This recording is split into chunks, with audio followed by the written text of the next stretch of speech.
Well, good afternoon, everyone, and welcome to our educational webinar today that is the first within a series of webinars that we plan to roll out in the future. I'm Stephen Zeller, Certified Financial Planner, President and Senior Wealth Advisor of Zeller Kern Wealth Advisors located in Gold River, California. I am joined with my co-host and business partner, Trevor Kern, also a wealth advisor and is Chief Financial Officer of Zeller Kern Wealth Advisors. We look forward to rolling out a number of educational webinars for you in the future. We've done a number of them in the past, specifically for business owners, known as the Power 20 webinar series. And it is a 20-minute long webinar series that is structured to provide education and on informative or timely topics for the business owner. And for those of you that are not familiar with Zeller Kern Wealth Advisors, we're a fee-for-service, holistic, comprehensive wealth advisory that serves the Sacramento region. We provide financial planning and solutions for individuals, families, and business owners. Our planning services include comprehensive retirement planning, asset protection planning, family wealth transfer strategies, family legacy development, and planning to help business owners build the value of their companies, as well as help them plan for their business exit. We are also investment fiduciaries that provide proactive risk-adverse investment management for our clients. We're also writers and publishers of a number of publications and have written articles that have been featured in local magazines and newspapers, and also speak publicly on timely financial planning topics as well. We hold several credentials, and we have over 38 years of combined experience at our firm with our financial advisors. And speaking of experience, Zeller Kern celebrates its 10th year anniversary this month on April 26th, to be exact. My, how time flies. We encourage you to participate in our polling questions, which we'll launch here in just a bit.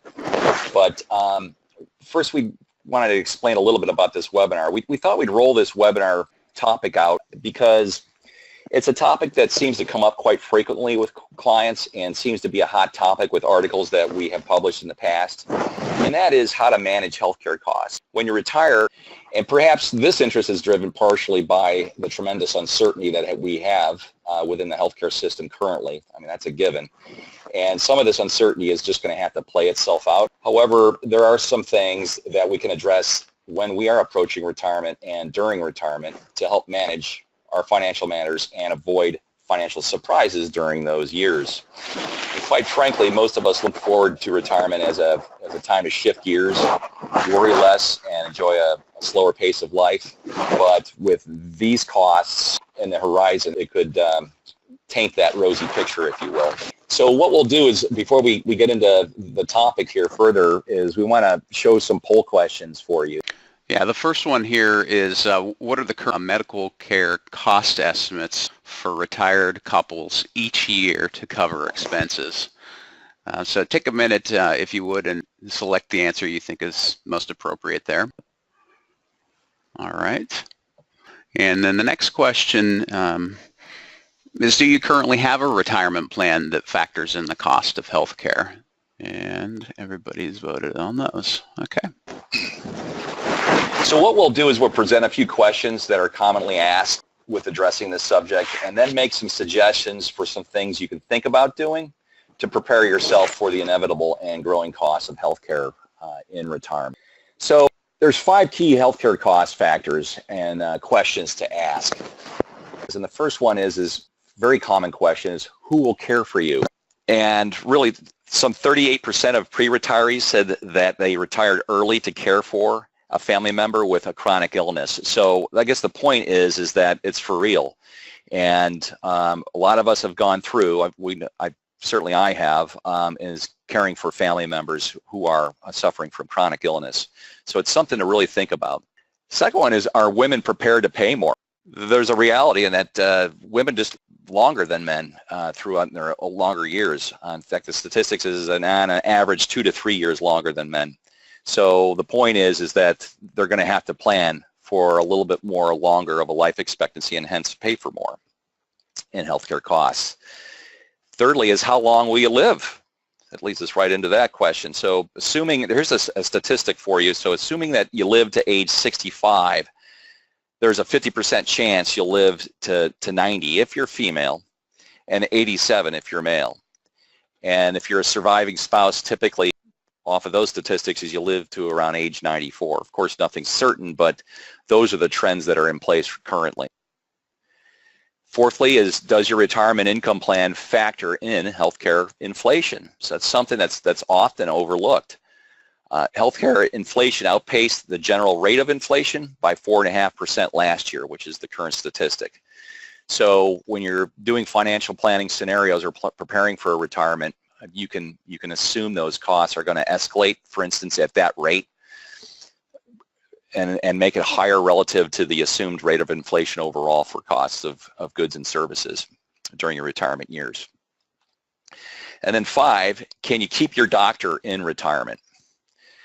So the statistics are some 88% of people have a regular place to get medical care, and 25% of retirees do not relocate, in part because they want to be close to medical services that they know and trust. And I think that goes for anyone if you're contemplating moving, is where are those reliable healthcare resources, and it's something that I can transition to. And in fact, I think even the case in point, demographically speaking, is very often retirees plan on moving to Hawaii, for instance.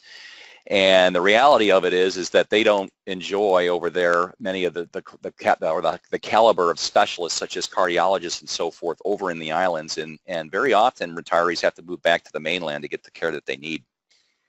So let's go through some things to help you understand your healthcare options. So first of all, let's look at Medicare hospital insurance, which is Part A. With Part A, there's really no cost for you and your spouse if you paid Medicare taxes during your working years. And in Medicare Part B, which covers doctor's services, outpatient hospital care, and other medical services such as physical and occupational therapy, and some home health care, it's not free.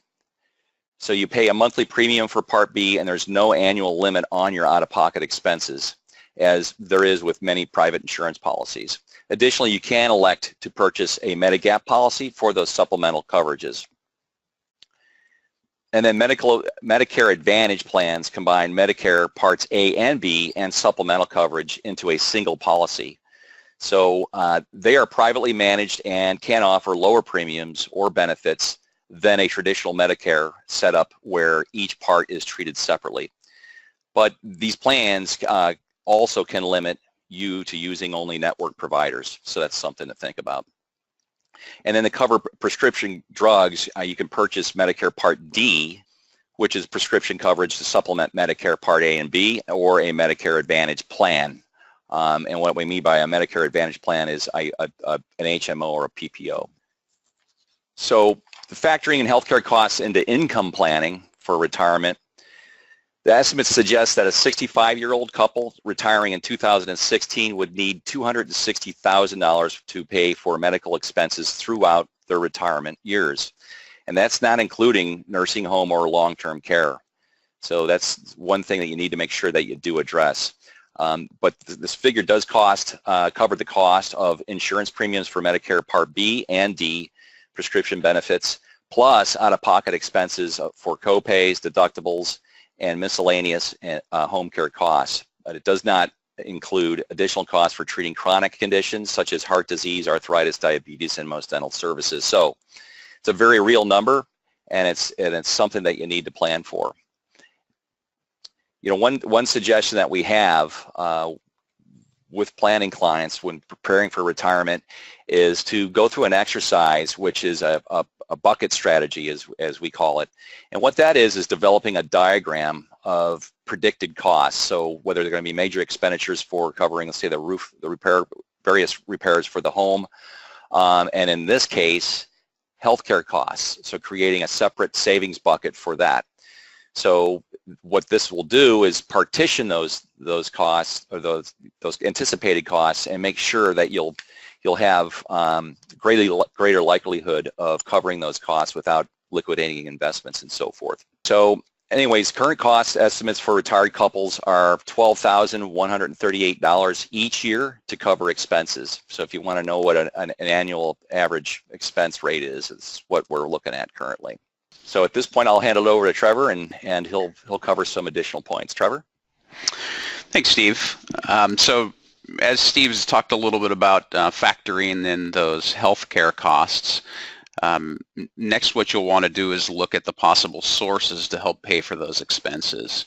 So in addition to any employer-sponsored benefits, retirement accounts, personal savings, you may have other options to meet your healthcare costs in retirement.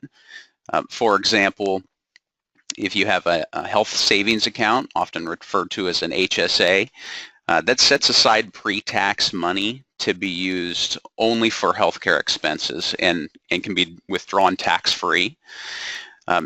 So you can make sure to factor in those assets when you're putting in that into your planning calculations.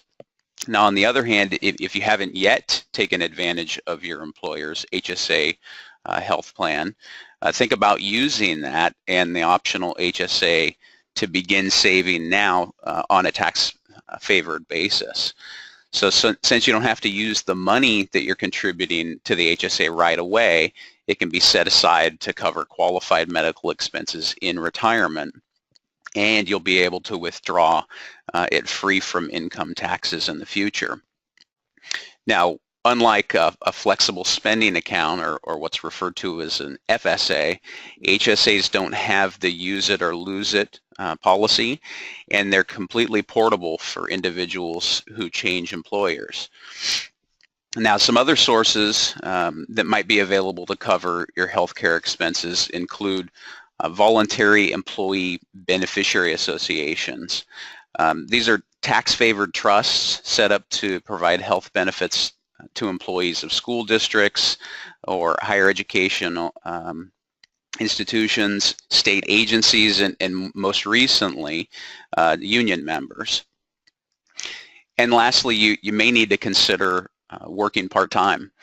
It's a common thing that we see more and more with retirees in considering maybe working part-time for a period of time to help keep those health insurance benefits. And it's often one of the leading reasons that they continue to work based on a study that was done by the Employee Benefit Research Institute Retirement Confidence Survey that they did in 2014. It is a conversation we have a lot with clients, and in factoring that in, especially if you're looking to retire prior to age 65, which is when you become eligible to draw Medicare. So hypothetically, if you retired or want to retire at age 60, you're going to have a period of time that there's a gap there where you may not have coverage available to you, and so really looking at those options or sources to be able to cover that. So how can we be a confident consumer? Well, the first thing is, despite the complexity and confusion that we've seen, obviously, with healthcare pricing recently, it is possible to gather the information on your healthcare products and services so that you can really select those that offer the greatest value for your money. One resource that you could do this through is healthcarebluebook.com, which gives you an idea of what you should expect to pay for services in your area. Also, identifying in advance, the different types of providers that you need to turn to in various situations. So maybe a primary care physician, a specialist for any additional conditions, existing conditions, or special needs that you may have, an urgent care provider, and obviously a full service hospital. That way you'll already know where to go for the coverage and care that you need and that offers you the most value. And it's also important to give your provider the information that he or she needs, maybe even to the point of writing down the questions or the symptoms that you're having in advance of each visit. Also, making sure that you get a clear description of any diagnosis and kind of the proposed plan of care free from the jargon. Obviously, that's a concern that we don't understand necessarily some of the terms that may be used. So, really getting a clear understanding of what they're talking about and what they're expecting is needed to be done, and that you have a clear idea of what that looks like. Ask about the benefits and the risks of the procedures. And know what the outcomes might be and what you can expect in recovery times and so forth. See if there's any alternative treatments that are available, and then be able to compare those costs and outcomes to the choices too. Looking at what kind of fees and charges and out-of-pocket expenses you could expect for the treatment plan that they're recommending. Are there any factors that you should know about that might cause those costs to increase or change for any reason? So it's really important that you remember, along with the patient privacy rights that you have, you also have the right to know as much as possible about the medical services that are being recommended, as well as the costs. And then also check with your doctor or pharmacist to see if there are safe, efficient, or lower cost alternatives to the brand name drugs that you might need. Don't assume that your plan's distributor offers the best price. Check the drug plan's formulary against local retail drugstores or discount superstores. Online clearly is a big resource, and look into the benefits of purchasing things that you use frequently in maybe larger quantities online. And one way to do that is through goodrx.com. It gives you comparison pricing on any medication that you may be taking, so you have a good understanding of what that looks like. And finally, it's important to know that you can influence the costs and really to understand how your good health may play a role. If you have a chronic health condition already, make sure you're managing it. Making the recommended doctor visits, using the medications correctly, and completing any lab tests or anything that needs to be taken, as well as combining that with a wellness program and regular practices. Now, of course, if you're already healthy, do what you can to stay that way. We should all probably do a better job on that. So really, planning for healthcare expenses in retirement has never been more important. It's a topic that we see all the time. And so, just carefully considering your needs, the expenses, and the financial resources ahead of time and putting that into a plan, we think you'll be in a better position to handle the costs when retirement finally does arrive. Yes, and Trevor, is on that note, also, as we mentioned earlier, is go through an exercise, a bucket strategy exercise, if you will, and partition those expenses out, whether it's you or you and a spouse, and you can go on those averages of the overall lifetime expectancy and costs, or maybe 2 or 3 or 5 years worth of healthcare costs in a bucket. That way, that'll give you some liquidity to accommodate those expenses as time goes on, and not have to tap into, say, unexpectedly into IRA assets and so forth, which generate ordinary income. Mm-hmm. So on that note, I guess we're going to open up the discussion to questions. Yeah, so if you have any questions on the panel there, you can enter those, and we'll take a shot at addressing those. So if you have anything, feel free to put that in there. And here's one question, and that's in regard to HSAs, as Trevor, you mentioned earlier, and that is, can you contribute into an HSA all the way into retirement? And that needs clarification. The answer is no, you can't. You can contribute into an HSA account up until you're on Medicare, and then once that happens, you got to stop. But as Trevor mentioned earlier, it is portable, and it's not. It can stay intact, and then you can use it as you need as you go along.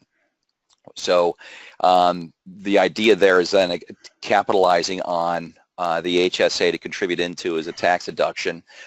during your higher income earning years while you're working. And then once you're retired, again, then you can use that as a savings account to tap into to cover healthcare expenses.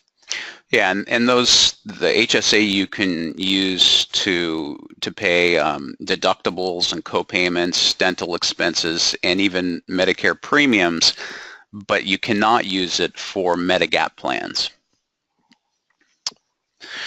Okay, we've got another question here. Do you have to re-enroll for Medicare each year? Well, no. If you have original Medicare, which is the Part A and B, as Steve kind of broke that out, you don't have to reapply every year. However, each year they do open up an annual election period. It runs between October 15th through December 7th, and you might want to consider whether or not you'd benefit from enrolling in or changing one of the Medicare Advantage plans. Or the Medicare Part D prescription drug plans. They are offered through private insurance companies, and obviously they do have adjustments to those plans, and we've all probably seen a lot of that recently. But that might give you, an idea of see whether or not there's a benefit in making a switch to it, and maybe something that's maybe more affordable with the out-of-pocket costs. All right, and it doesn't look like we have any other questions at this time. So, okay, well, Trevor, before we wrap this up, I want to note that this subject, we can go a lot deeper. We've scratched the surface on this today. In fact, we might even, the suggestion that we might want to revisit this and go a little bit more in depth and bring in a healthcare specialist who can go drill in a lot deeper with regard to Medicare, Part A and Part B and so forth, and maybe picking out some more particular strategies or so forth in setting up and accommodating yourself during the retirement years. So that's something we'll keep you posted on. So on that note, we'll wrap up this webinar today, and if you have any questions, certainly email us or call us at the office. And the easiest way to submit a general question or inquiry is askme@zellerkern.com. So we thank you very much for attending today, and we hope you find that useful and count on or look for other webinar webcast series in the future. Take care and have a great Easter.